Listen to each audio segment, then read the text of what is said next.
Leon, you got a little problem here. See, they can smell your blood from all the way down there. What do you suppose that feels like? Huh? Torn apart?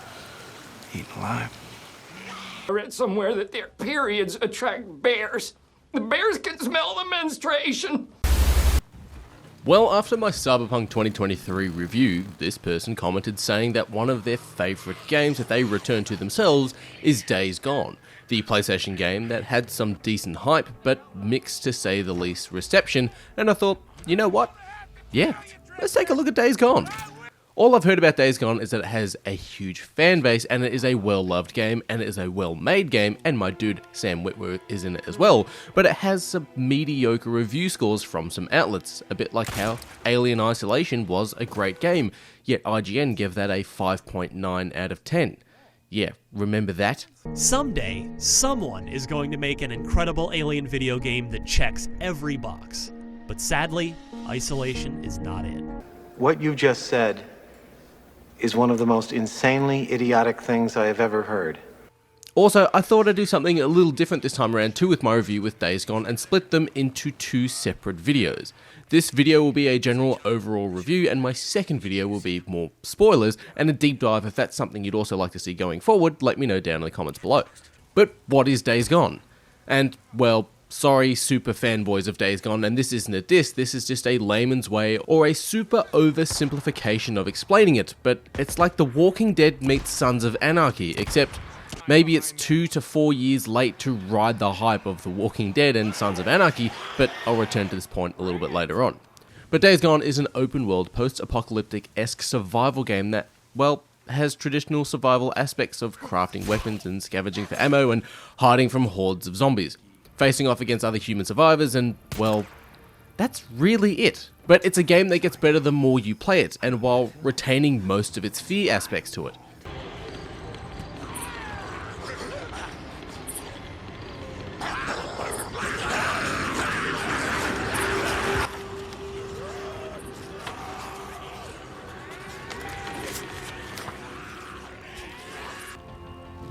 Anyways, you play as a character known as Deacon St. John, and boy, that's a name, who's portrayed by the dude, Sam Witwer, and with your biker buddy Boozer are trying to basically leave and head north to get away from the zombies and, well, have a better life. Until your bike gets damaged, and then it's stolen, and then it's scrapped, and on top of that, Boozer's arm gets fucked up from a group of fanatics called Rippers, which remind me a bit of that comic book Crossed. Anyways, from there you'll go out and you'll find what happened to your bike, you'll find medical supplies for Boozer, and, well, you'll just go through the story of Days Gone. Pretty standard, really. Now, for starters, while yes, this is a PlayStation game, it has released on Steam and I'm playing it on PC. As you can see, Days Gone on PC is beautiful. The attention to detail, production quality, mocap, voice acting, the hard work that Ben's studio has put into Days Gone is outstanding, and it gets better the more you progress through the game. The story of Deacon St. John, Boozer, the world of Days Gone, Deacon's wife, damn dude. If there was a category for video game acting at the Oscars or something like that, Sam Witwer would have to be the poster boy for this damn award. The dude's range is incredibly impressive. Gameplay in Days Gone isn't anything special or new, but it's also not broken and nothing really to complain about.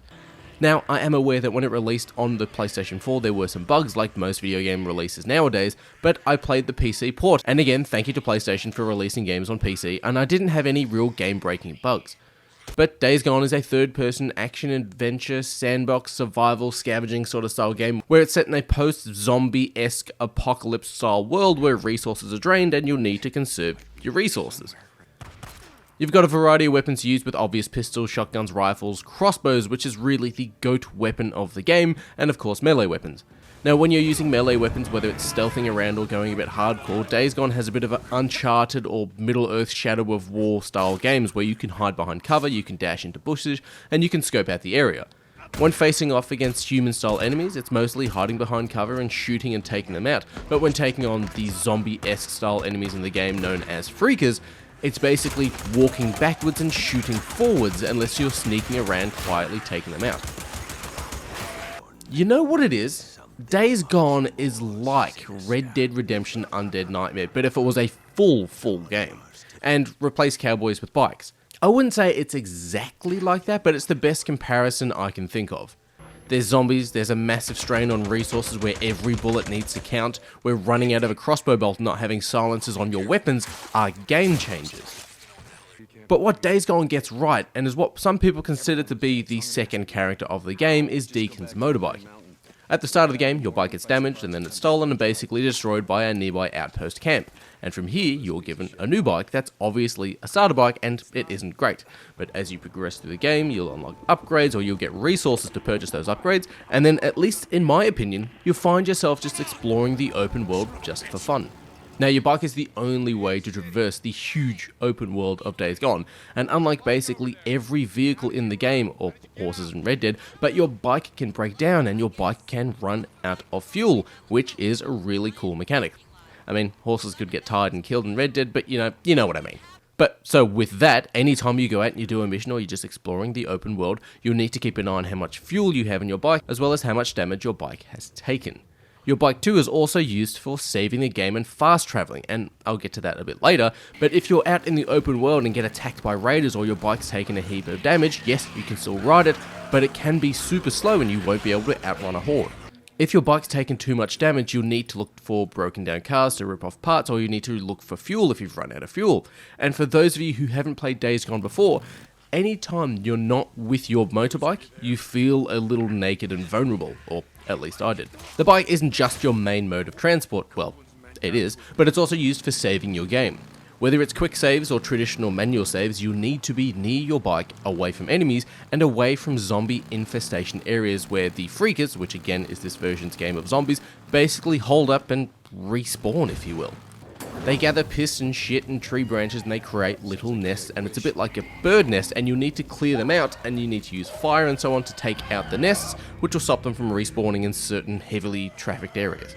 Now, if you've seen anything about Days Gone, it's most likely the hordes and hordes of freakers on screen at one time, and while some of you might be sitting there going, yeah, we've seen this before in Back 4 Blood and Left 4 Dead and Vermintide and Darktide, but freakers and Days Gone don't go down as quickly as traditional zombies and horde shooters, and after a few hits, you'll go down quicker than Mufasa in a stampede.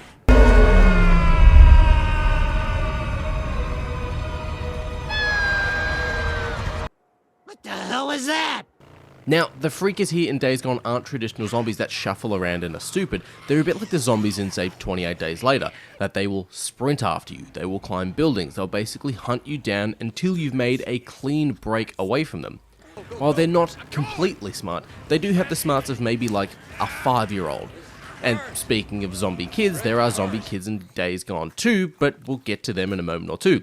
But you can avoid freakers by using quiet weapons or just hiding in bushes, or if you want, riding straight past them. Come on, man, move this thing! I can't! It's a Geo! But by far the best weapon in the whole game is the crossbow. Yes, once you use the crossbow, all other weapons become a bit shit unless you need to deal a lot of damage in a small amount of time, but at least the general use in stealth scenario, it makes you feel a little bit like Daryl Dixon in The Walking Dead, but, well, Sam Witwer can act. Ammo for the crossbow just requires a stick and some scrap that can be scavenged from nearby trees and cars and all that sort of stuff like that as well, which I found myself carrying a lot of it just to repair my bike just in case I needed to, or in case I needed to make more ammo when I was hiding inside of a bush. Speaking of scavenging, you'll also need to scavenge and in some instances repair melee weapons. You'll start off with a standard boot knife, which is pretty weak, but it's an unbreakable weapon that's mainly used for stealth takedowns. But you'll find baseball bats and 2x4s and even pick up weapons from human enemies that you've taken out, and any time you use a melee weapon besides the boot knife, it'll start to degrade, which is where you can either disregard the melee weapon and move on and find something else, or you can use the scrap that you've picked up as you play the game to repair your melee weapon.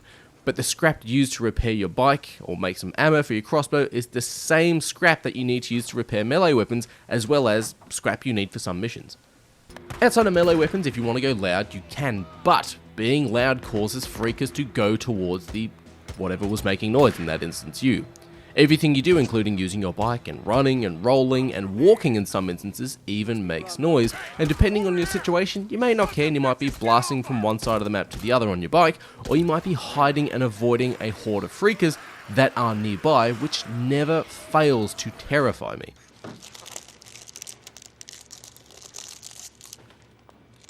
Oh, yeah. I knew it! Kevin! As soon as I heard that rapper. There are a variety of freakers too, but nothing like, say, Left 4 Dead, where there are a heap of special freakers. There's a giant brute one, which is a mini-boss in itself. There's standard freakers, where even 5 or so can cause you to stop and reassess your situation. Newts are basically little kid freakers, which don't have much of a threat, but they can deal some damage if you're not paying attention to them. You'll also have the hordes of standard freakers, which, yep, if you mess up once or twice, you are screwed. The first time I saw a horde, I drew their attention just by riding near them on my bike, and once I broke line of sight, I tried jumping off and hiding in a bush, and they pseudo-mindless horde mentality of them, they sort of just found me straight away. Oh, they spotted me. Enemies outside of the freakers are human raiders, rippers, and some wildlife like wolves and bears. Well, that's just great. You hear that, Ed? Bears. Now you're putting the whole station in jeopardy. And you could just be riding around on your bike and you'll hear a wolf and you'll find that 3 wolves are racing after you. Or worse yet, you'll see a red beam snap over the tree line after you're roaming around for a sniper to basically knock you off your bike and you get swarmed by a random human raiding party. Some problems too with fighting humans is that they will go loud, and if there is a horde or freakers nearby, they will attract their attention. There are some things that I did personally struggle with when it came to Days Gone, and it's something about how the game is played in the first couple of hours. Now, personally, I feel like Days Gone is a couch game. Recently, I had to dog sit a Labrador and I couldn't leave her alone to go to my PC, and I was basically stuck downstairs making sure she didn't eat anything. And if I had a PlayStation 5, Days Gone would have been perfect. It's one of those games where you can just sink back into the couch with countless hours going into the game, where sitting up at a PC desk, even though it's a comfier Secret Lab chair, doesn't really sit as well as playing Days Gone on a couch having a beer. Obviously this game is made for PlayStation and I played the PC port, but my point being is, if you're looking at playing Days Gone, go for the couch option if you have it, but still, you should check it out anyways.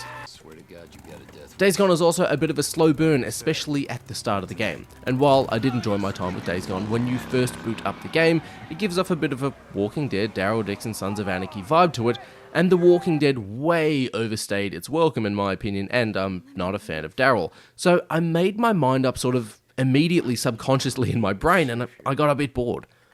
Days Gone starts straight away. It doesn't have a setup like Last of Us. You start off chasing someone down on your bike in a post-apocalyptic world, and then we get flashbacks of the world before here and there. It gives you teasers of some interesting plot points such as Rippers, who are a barbaric, insane human cult faction of this world, but it also has some generic game plot points as well. The game starts off with you and your buddy Boozer wanting to leave and head north, but then Boozer gets attacked by Rippers and he needs to heal, and then your bike gets stolen and scrapped, so then you need to upgrade and repair your bike. So you need to do missions to get Boozer some medical supplies, or you have to get parts for your bike, which has the I'll help you if you help me scenario gameplay setup to it, with, mind you, a lot of video games have this style to it, but Days Gone has this mechanic right out of the box, and it would have been good if there was a little bit of a prologue that introduced the world and characters a bit more before we got the pullbacks in the story where we need to grind away missions to progress the game. But because my mind got bored nearly instantly, the first couple of hours felt like a bit of a slog to push through.